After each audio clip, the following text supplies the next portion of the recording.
മഹാലക്ഷ്മി സീരിയലിന്റെ ഇന്നത്തെ എപ്പിസോഡ് റിവ്യൂയിലേക്ക് എല്ലാവർക്കും സ്വാഗതം.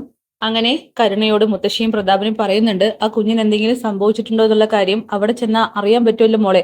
അതുകൊണ്ടേ മോൾ എന്തായാലും അവിടേക്ക് കയറ്, എന്നിട്ട് തിരിച്ചു വീട്ടിലേക്ക് പോയാൽ മതി എന്നൊക്കെ പറയുമ്പോ അഭിനയിച്ച് എനിക്ക് മടുത്തു. എങ്കിലേ ആദ്യം നീ നിന്റെ അമ്മയുടെ മുന്നിലേക്ക് ഒന്ന് പോ, എന്നിട്ട് അവൾ ഉണ്ടാക്കിയ പലഹാരങ്ങളൊക്കെ സ്വാദോട് കൂടിയിട്ട് കഴിക്കുന്നത് പോലെയൊക്കെ ഒന്ന് ആക്ട് ചെയ്യേ. മുത്തശ്ശി എന്നെ കൊണ്ട് ഇതിലൊന്നും വയ്യ, മോളെ പറയുന്നത് കേക്ക്, എങ്കിൽ മാത്രമേ നമുക്ക് വിജയം ഉണ്ടാവുള്ളൂ എന്ന് പറഞ്ഞുകൊണ്ട് അവിടെ നിന്നും കരുണയെ നിർബന്ധിച്ച് അടുക്കളയിലേക്ക് വിട്ടയക്കുകയാണ്. അങ്ങനെ പ്രതാപനോട് മുത്തശ്ശി പറയുന്നുണ്ട്, എടാ മോള് പറഞ്ഞതുപോലെ നീ വെറും ഒരു മണ്ടനാണ്, നിന്നെ കൊണ്ടൊന്നും ഒന്നിനും സാധിക്കില്ല, എങ്ങനെയെങ്കിലും എന്റെ മോളെ ഒന്ന് സന്തോഷിപ്പിക്കാൻ നോക്കുന്നൊക്കെ പറയുമ്പോ അമ്മേ ഞാൻ ആ കള്ളസ്വാമിയെ കാണാനായിട്ട് വീണ്ടും പോകുന്നുണ്ടെന്നൊക്കെ പറയുകയാണ്. ശേഷം കരുണയാണെങ്കിൽ മുത്തശ്ശിയുടെയും പ്രതാപന്റെയും ഉപദേശം കേട്ട് ലേഖയുടെ വീട്ടിലേക്ക് വരുന്നുണ്ട്. കോളിംഗ് ബെൽ അടിക്കുകയാണ്. ലേഖയാണ് വാതിൽ തുറക്കുന്നത്. എന്താടി, എന്താ നിനക്ക് ഇവിടെ കാര്യം? ഞാൻ കുഞ്ഞിനെ ഒന്ന് കണ്ടിട്ട് വരാമെന്ന് കരുതിയിട്ട്. ഓ, നിന്റെ അച്ഛന്റെയും മുത്തശ്ശിയുടെയും ഉപദേശം കേട്ടിട്ട് ഇങ്ങോട്ട് വന്നായിരിക്കും അല്ലേ? മര്യാദയ്ക്ക് ഇവിടെ നിന്ന് മറന്നു പോയിക്കോ. അവിടേക്ക് അനന്തവും വരുന്നുണ്ട്. എന്താ എന്താ നിന്റെ ഉദ്ദേശം? നീ ഇപ്പൊ ഇതിനെ എങ്ങോട്ട് വന്നത്? നിങ്ങൾ ആരും എന്നെ സംശയിക്കണ്ട, ഉണ്ണേട്ടന് അമ്മ മാറിയല്ലോ, അപ്പൊ പിന്നെ എനിക്കും മാറാലെന്നൊക്കെ പറയുമ്പോ അതെ, അവരും അറിയാതെ ആരെ വിശ്വസിച്ചിരിക്കുന്നേ. എന്തായാലും നിന്നെ കുഞ്ഞിനെ കാണിക്കാനായിട്ട് പറ്റില്ല, ഇറങ്ങി പോടി എന്നൊക്കെ പറഞ്ഞ് ദേഷ്യപ്പെടുമ്പോൾ അവിടേക്ക് മഹിയും വരികയാണ്. എന്താ ഇവിടെ ആരാ ആരാ വന്നിരിക്കുന്നതെന്ന് പറയുമ്പോ ലേഖയുടെ മറവിൽ നിന്നും കരുണയാണെങ്കിൽ പുറത്തേക്ക് വരികയാണ്. മഹിയാണെങ്കിൽ അവളെ കണ്ട് ദേഷ്യത്തോടെ പുറത്തേക്ക് വരുന്നുണ്ട്. എന്താടി, എന്താ കാര്യം? അത് കുഞ്ഞിനെ കാണാമെന്ന് കരുതി വന്നതാ. നീ അങ്ങോട്ട് പോയിട്ടുള്ളതായിട്ട് അമ്മ പറഞ്ഞല്ലോ, അവിടെ നിന്നും നിന്റെ അച്ഛനെ കണ്ടിട്ടാണോ വരുന്നത്? ലക്ഷ്മി എന്നെ തെറ്റിദ്ധരിക്കല്ലേ, കുഞ്ഞിനെ കാണണമെന്ന് എനിക്കെന്തോ ഒരാഗ്രഹം, അപ്പൊ പിന്നെ കണ്ടിട്ട് പോകാമെന്ന് കരുതി, അല്ലാതെ മറ്റൊന്നുമില്ല. മഹി, ഇവളുടെ വാക്ക് കേൾക്കല്ലേ. ഇവളെ കുഞ്ഞിനെ കാണാൻ വന്നതായിരിക്കില്ല, അതിനെന്തെങ്കിലും ചെയ്യാൻ വേണ്ടി വന്നതായിരിക്കും. ആ പ്രതാപം വിട്ടയച്ചതായിരിക്കും. ഉറപ്പാ? ലക്ഷ്മി, അങ്ങനെയല്ല. അമ്മ മാറിയതുപോലെ തന്നെ ഞാനും മാറിയിട്ടുണ്ട്. അന്ന് കണ്ണേട്ടനെ ഞാൻ മനഃപൂർവ്വം ഉണ്ണിയേട്ടനോടൊപ്പം നിന്ന് കൊല്ലാൻ നോക്കിയിട്ടില്ല. ഉണ്ണിയേട്ടൻ ചെയ്തതിനെ കൂട്ടി നിൽക്കാതെ എനിക്ക് മറ്റൊരു മാർഗം ഉണ്ടായിരുന്നില്ല. അതുകൊണ്ട് എന്നെ തെറ്റിദ്ധരിക്കരുതെന്നൊക്കെ പറയുമ്പോ ലേഖയോട് മഹി പറയുന്നുണ്ട്, എന്തായാലും അവള് വന്നതല്ലേ, കുഞ്ഞിനെ കണ്ടിട്ട് പോയിക്കോട്ടെ എന്ന്.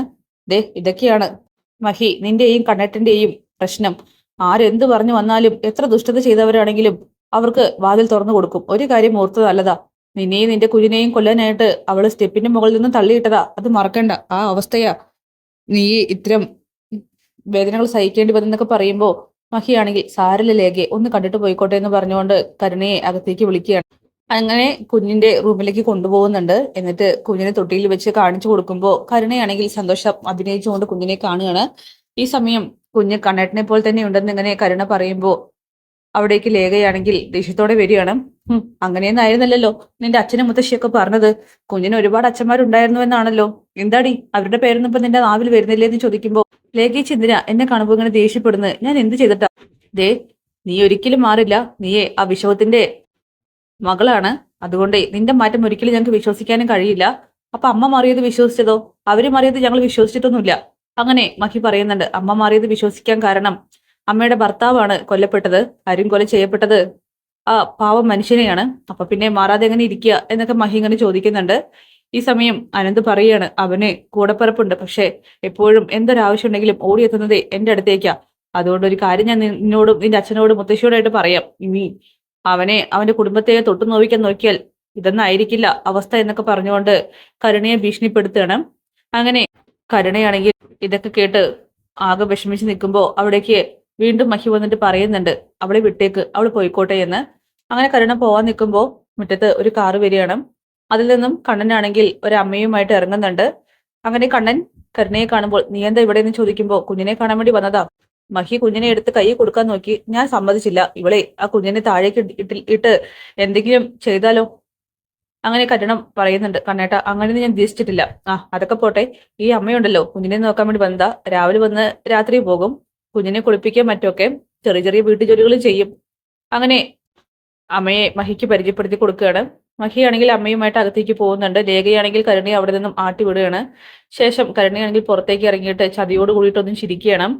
അങ്ങനെ കണ്ണനോട് ലേഖ ചോദിക്കുന്നുണ്ട്, എന്തിനാ കണ്ണേട്ടാ ഇപ്പൊ ഒരു ഹോം നേഴ്സ് ഒക്കെ? എടി, ആദ്യത്തെ ഹോം നേഴ്സ് പോയല്ലോ, അപ്പൊ പിന്നെ ഈ അമ്മയെ ഞാനാ വിളിച്ചത്. എന്റെ കമ്പനിയിൽ സെബാസ്റ്റ്യന്റെ കുഞ്ഞിനെ നോക്കിയത് ഈ അമ്മയാ. മാത്രല്ല നല്ല സ്ത്രീയാ, വീട്ടുജോലികളൊക്കെ അത്യാവശ്യം ചെയ്യും. ഓ, അപ്പൊ ഞാൻ കുഞ്ഞിനെ നോക്കുന്നത് പോരാ എന്ന് മഹി പറഞ്ഞോ? അങ്ങനെയൊന്നും പറഞ്ഞില്ലടി. എന്നാലും വരുന്നതിന് മുമ്പ് എന്നോടൊരു വാക്ക് പറയാമായിരുന്നു എന്ന് പറഞ്ഞ് ലേഖയാണെങ്കിൽ പടക്കം നടിച്ച് അവിടെ നിന്നും പോകുന്നുണ്ട്. കണ്ണനും അനന്തവും അത് കേട്ട് ചിരിക്കുകയാണ്. അങ്ങനെ പ്രതാപനാവട്ടെ ആ ഗുണ്ടകളെ കാണാനായിട്ട് പോകുന്നുണ്ട്. എന്നിട്ട് അവരെ തലങ്ങും വിലം കിട്ട് വഴക്ക് പറയുകയാണ്. നിന്നെ കൊണ്ടൊന്നും ഒന്നിനും സാധിച്ചില്ല. ദേ നീയേ അഡ്വാൻസ് വാങ്ങിയിട്ടുണ്ട്, അത് ഞാൻ തിരിച്ചു ചോദിക്കുന്നില്ല. പക്ഷെ അതിനുള്ള പണി നീ എടുത്തിരിക്കണമെന്നൊക്കെ പറയുമ്പോൾ, സാറേ ചെയ്തതാണ്, ആ ഭസ്മം കുഞ്ഞിന്റെ നെറുകിൽ തൊടിയിപ്പിച്ചതാണ്. പിന്നെ അവിടെ നിന്ന് തിരിച്ചു വരുമ്പോ ചുറ്റിലും കുഞ്ഞിന്റെ കരച്ചിലായിരുന്നു. ആ സെബാസ്റ്റ്യനും മറ്റേ ആ ഒരു ഗുണ്ടയും പറയുന്നുണ്ട്. അതെ സാറേ, എനിക്കും കേട്ടിരുന്നു, സാർക്കും അതേ അനുഭവം ഉണ്ടായി കാണുമെന്ന് തോന്നുന്നേ. ആ കുഞ്ഞിന് എന്തോ ഒരു പ്രത്യേകത ഉണ്ടെന്നൊക്കെ പറയുമ്പോ, ആ എന്ത് പ്രത്യേകത ഉണ്ടെങ്കിലും നിന്നെ ആ വീട്ടുകാർക്ക് സംശയമൊന്നുമില്ലല്ലോ എന്നിങ്ങനെ പ്രതാപനാണെങ്കിൽ ആ കള്ളസ്വാമിയോട് ചോദിക്കുന്നു. ഇല്ലെന്നിങ്ങനെ പറയുകയാണ്. എങ്കിൽ പിന്നെ നീ വീണ്ടും അവിടേക്കൊന്ന് പോണം. അയ്യോ സാറേ, അവരിനിപ്പോ എന്നെ കണ്ട സംശയിക്കില്ലേ? ഒരു സംശയം ഉണ്ടാവില്ല. നീ പോയിട്ടേ ആ കുഞ്ഞിനെ വീണ്ടും അഭയപ്പെടുത്താൻ നോക്കണമെന്നൊക്കെ പറയുകയാണ്. അഡ്വാൻസ് ഞാൻ ചോദിക്കുന്നില്ല, പക്ഷെ കാര്യം നടന്നാൽ ആ കുഞ്ഞിന് എന്തെങ്കിലും സംഭവിച്ചു കഴിഞ്ഞാൽ ഉറപ്പായിട്ടും നിങ്ങൾ ആവശ്യപ്പെടുന്നതിനേക്കാൾ കൂടുതൽ തുക ഞാൻ തന്നിരിക്കുമെന്നൊക്കെ പ്രതാപൻ വാക്ക് കൊടുക്കുകയാണ്. അങ്ങനെ പ്രതാപൻ പോയതിനു ശേഷം അത് ചെയ്യാമെന്ന് ഏറ്റെടുക്കുകയാണ് ആ ഗുണ്ടകൾ രണ്ടുപേരും. എന്നിട്ട് കള്ളസ്വാമിയോട് വീണ്ടും കള്ളവേഷത്തിൽ അങ്ങോട്ട് പോവാനായിട്ട് പറയുന്നുണ്ട്. അങ്ങനെ ആ സ്വാമിയാണെങ്കിൽ പ്രതാപനും ആ ഗുണ്ടയും പറഞ്ഞത് പ്രകാരം വീണ്ടും കള്ളസ്വാമിയുടെ വേഷം കെട്ടി ലേഖയുടെയും അനന്തുവിന്റെയും വീട്ടിലേക്ക് പോകുന്നുണ്ട്. അങ്ങനെ കോളിംഗ് ബെൽ അടിക്കുമ്പോൾ ലേഖയാണ് വന്ന് വാതിൽ തുറക്കുന്നത്. കള്ളസ്വാമിയെ കാണുമ്പോൾ തന്നെ ലേഖ ആകെ സന്തോഷത്തോട് കൂടിയിട്ട് ചിരിക്കുന്നുണ്ട്. എന്തായാലും അയാളെ അവൾ വിശ്വസിച്ചിരിക്കുകയാണ്. എന്തായാലും അതൊക്കെ കാണിച്ചുകൊണ്ടാണ് എപ്പിസോഡ് അവസാനിക്കുന്നത്. കാത്തിരിക്കാം നാളത്തെ കിടിലൻ എപ്പിസോഡിനായിട്ട്. ബൈ.